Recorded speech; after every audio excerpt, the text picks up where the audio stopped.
கேஸ்ல ஜெயிச்சுட்டு நாச்சியார் அம்மா வீட்டுக்கு திரும்பி வராங்க. மக்கள் எல்லாருமே அவங்களுக்கு நன்றி சொல்றாங்க. அதுக்கு அவங்க, இதுக்கு காரணம் என்னுடைய மருமக தான். அவ கையால தண்ணி குடிச்சிட்டு அவ முகத்தை பார்த்துட்டு போனனாலதான் இந்த கேஸ்ல நான் ஜெயிச்சேன்னு சொல்றாங்க. இத கேட்ட மக்கள் எல்லாருமே இந்த காலத்திலயும் இப்படி ஒரு ஆளான எல்லாருமே ஷாக் ஆறாங்க. உடனே நாச்சியார் அம்மா, என்ன பாக்குறீங்க? என்னோட மருமக தான் எல்லாத்துக்குமே காரணம். எனக்கு கொடுக்குற அதே மரியாதைய நீங்க அவளுக்கும் கொடுக்கணும். ஊருக்குள்ள ஒரு பேச்சு இருக்கு, அவளோட துரதிருஷ்டத்தால தான் என் பையன் இறந்துட்டான்னு. ஆனா அது அப்படி இல்ல. அவ இறந்தது ஒரு ஆக்சிடென்ட்ல.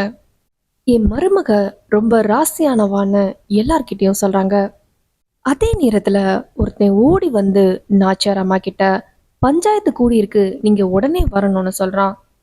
உடனே கூட இருக்கிற எல்லாருமே, நாச்சியார் அம்மாக்கு எவ்வளோ வேலை இருக்குன்னு தெரியுமா? நீ திடீர்னு சொன்னா அவங்க எப்படி வருவாங்கன்னு கேக்குறாங்க. இத முன்னாடியே சொல்ல வேணாமா? புகார் எதுவும் வரலையேன்னு சொல்றாங்க. அதுக்கு அவன், புகாரை உங்க மேலதாமான்னு சொல்றான். இவங்க மேல யார் புகார் கொடுத்ததுன்னு மக்கள் எல்லாரும் கேக்குறாங்க.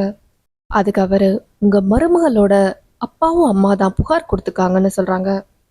இதை கேட்ட எல்லாருமே நாச்சியார் அம்மாக்கு அட்வைஸ் பண்ண ஆரம்பிச்சிட்டாங்க. அப்பவே உங்க மருமகளை அவங்க அப்பா அம்மா கூடயே அனுப்பி வச்சிருக்கலான்னு எல்லாருமே மாறி மாறி சொல்லிட்டு இருக்காங்க.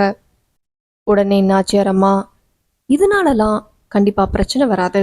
உடனே நாச்சியார் அம்மா துளசிய ரூமுக்குள்ள போன்னு சொல்லிட்டு நாச்சியார் அம்மாவும் அவங்களுடைய ஹஸ்பண்டும் பஞ்சாயத்துக்கு கிளம்பி போயிடுறாங்க.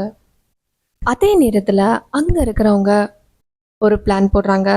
துளசியை எப்படியாவது அவங்க அப்பா அம்மா கூட மைண்ட் வாஷ் பண்ணி கிளப்பி விடணும்னு பிளான் பண்ணிட்டு இருக்காங்க.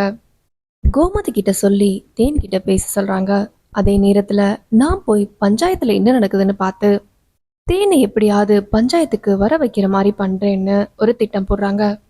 அதே நேரத்துல பஞ்சாயத்துல எல்லாரும் கூட்டிட்டு நாச்சியார் அம்மா கிட்ட கேள்வி மேல கேள்வியா கேட்டுட்டு இருக்காங்க. பஞ்சாயத்துல நாச்சியார் அம்மா கிட்ட சிவகாமி, பொண்ணோட அம்மா அப்பா வந்திருக்கும் போது பொண்ணை ஏன் அனுப்பி வைக்கலன்னு கேள்வி கேட்டுட்டு இருக்காங்க. அதுக்கு நாச்சியார் அம்மா, பொண்ணோட அம்மா அப்பா இத பத்தி பேசட்டும், நீ ஏன் பேசுறன்னு கேக்குறாங்க. உடனே சிவகாமி, அவங்க எங்க ஊருக்காரங்க, அவங்களுக்கு நான் தான் நியாயம் வாங்கி கொடுக்கணும்னு சிவகாமி சொல்லிட்டு இருக்காங்க. அதே நேரத்துல துளசியோட அம்மா, நாங்கெல்லாம் ஏழைப்பாளைங்க, உங்க பையனே உயிரோட இல்ல, நான் என்னோட பொண்ணை கூட்டிட்டு போயிடுறேன்னு சொல்றாங்க. நாளைக்கு எபிசோட்ல துளசி பஞ்சாயத்துக்கு வராங்க, தேன் பஞ்சாயத்துக்கு வராங்க. நீ தான் முடிவெடுக்கணும்னு பஞ்சாயத்துல இருக்கிறவங்க எல்லாரும் சொல்றாங்க. உடனே நாச்சியார் அம்மா, நீ அத்தைய விட்டு போகணும்னா போமான்னு சொல்லிடுறாங்க. ஆனா துளசி, நிறுத்துங்க, நான் என்னுடைய அத்தை கூட தான் இருக்க போறேன்னு ரொம்ப போல்டா பேசிட்டு இருக்காங்க.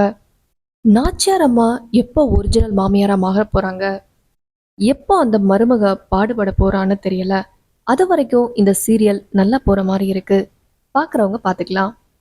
இறைவனுக்கும் பிரபஞ்சத்திற்கும் நன்றி.